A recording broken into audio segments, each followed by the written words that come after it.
Boz and Panther, and we are back.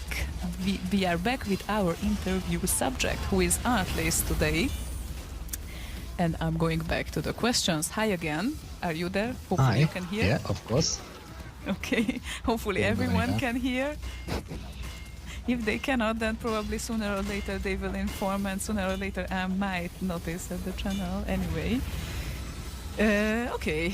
You know what? Let's continue with... Still, we were talking about some parties, and yes, I remember what we talked about with you, that probably I mentioned once or twice that I was crazy about those back in time live events at the 2000s, and I always heard them, but I didn't manage to visit any of them, unfortunately, because I would go alone, and I don't know, probably at that time I also wasn't that much comfortable with the thought that I'm flying alone. Recently it's not a problem at all, but yeah, back then I wasn't that regular flyer, I would say. So you told me that you have visited one of the Back in Time live events. Which one indeed. was that and when? It was, well, it was definitely the Bit Live hang on a second, I don't really know where it was, but it was in 2007. Ah, okay, and, so you remember the year but not the place. Well, I think it was in London, as much as I recall. Okay. I didn't live in, I was not living in London in that time. I lived in Swindon, so I had to travel up by train. And yeah, that was actually quite a great event. I actually made a whole video of it. I don't really know if it's, I suppose it might even have it. Later on I will ask him. And yeah, it was absolutely fantastic. Lots of performance, I met lots of guys, and yeah, so it was really great. Yeah, sounds good to me as well. And probably it was organized at Brighton as well, and at Stockholm, I think. This is what I remember, and I have no idea how many events were there. I think there were 3 of them, but I'm not entirely sure. And I went to the third, maybe the second. That was London then. And we have to add that you are living around London right now, right? Yes. Well, in Essex technically, but it's Greater London, so it is London. Okay, technically. Yeah, and you also mentioned something else which is pretty funny for me. We talked about Press Play on Tape today, and Yes. that experience of yours with them is pretty unique, I would say. Can you tell a few words about that? Yeah, I didn't think it was that unique, but actually it is. I met them in 1999 at the party in Denmark, in Aarhus, if you pronounce it. 99. Jesus. Yeah, so I might not pronounce it properly, but they were actually just beginning to play, and actually back in the days it was not really usual that there are revival bands or even bands who play remixes or remakes, and they just stood at the stage and told that, hi, we are Press Play on Tape, and here comes Commando from Rob Hubbard, for example, and all the big classics. They played it on stage, and it was quite a, well, that was quite a brave achievement, and they pulled it off really well. It was one of the first time I heard it, and they played a lot of encores. Everyone was dancing at the audience. It was huge, really. And well, they were a bit different than they are now. Of course, they were just beginning, so it wasn't that as polished performance as it should be. But anyway, it was absolutely fantastic. Yeah, it definitely sounds fantastic. As one of the first performance of Press Play on Tape, it's definitely interesting as well. And you told me that you haven't seen our Sidrip Alliance yet on stage. No, that's actually quite funny, since I don't really visit the Arab parties. This is where they are. This is where they usually play. I absolutely missed them. I've seen videos, fine, but I never seen them playing live. Yeah, recently they got to Slovakia as well, as far as I know. So they were also playing there, and probably they will play. They will play at more parties, not only in Hungary, sooner or later. Yeah, she should be, absolutely. They really should be. Yeah.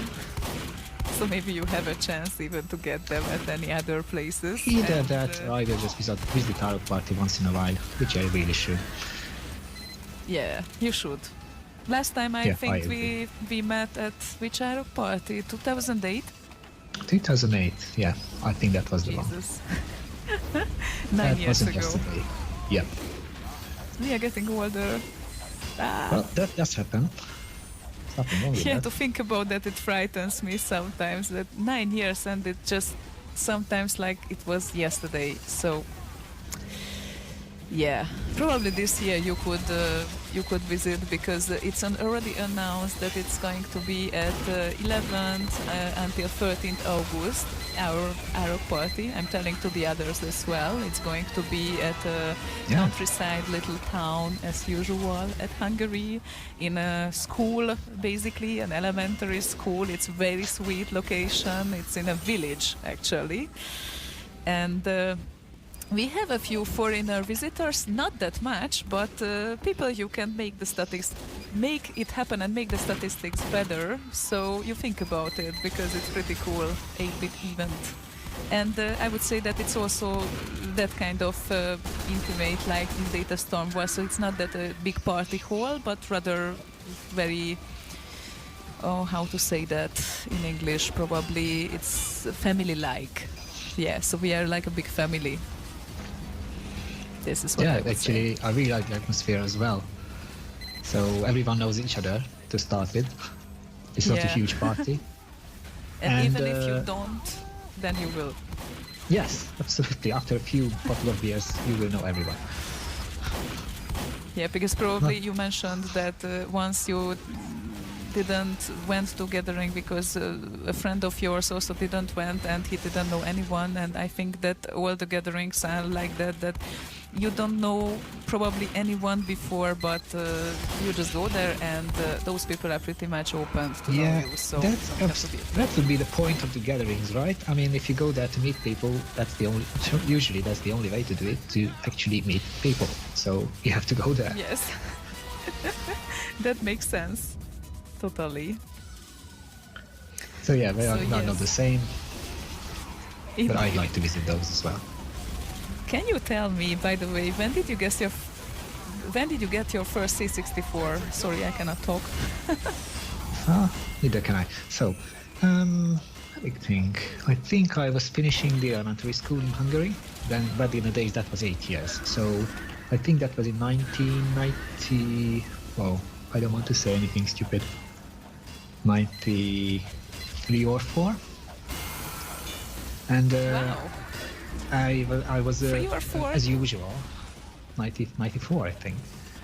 I'm really bad at I'm really bad at dates, so don't ask me what happened when. I simply can't tell. If I can, it's because I found it online. Anyway, so I wasn't really into computers until I saw some C16s, Commodore 16s in the school. There was a special lab, or well, we called it. We could call it loosely labs in elementary schools, when you could stay there after school hours, and you just spend your time on a specific subject like literature, or there were karate, not really labs, but courses and stuff. It was about computers, and it was a pretty new thing, and I got into it, and I really liked what it was about, and I started, of course, playing games on it first, then into programming, simple basic programs, and later on turns out that there's more than just the C16. There are the C++, and yes, there is even a better one, C64, and the others. To be honest, in Hungary back in those days, it was really rare to somebody to have a computer. I mean, apart from it was being expensive, it was actually a restricted item, so you couldn't just get it in the shops. If you did, that definitely came from the Iron Curtain, which means it was either smuggled in, or somebody paid a little of money and made it possible to get. I think that was the same with our ZX Spectrum as well. That was my first computer, and my dad took it.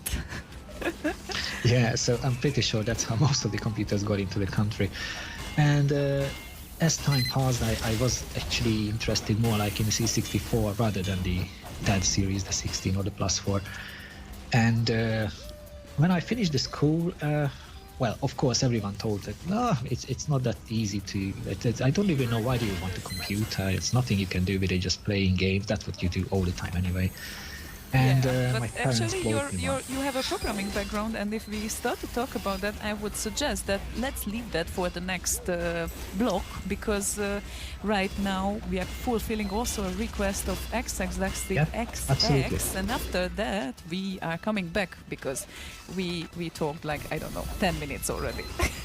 Okay. Something like that. Let's play some music. Yes, let's play some music, and after that we come back. And XX Dusty XX said that, "Hi Ziona, how are you? I would like to hear Kate Beat and Tusker Into the Heart of Darkness radio edit." Sure, yeah, one of my favorites from Kate. So let's play that one, and we're gonna be back soon with Artlist.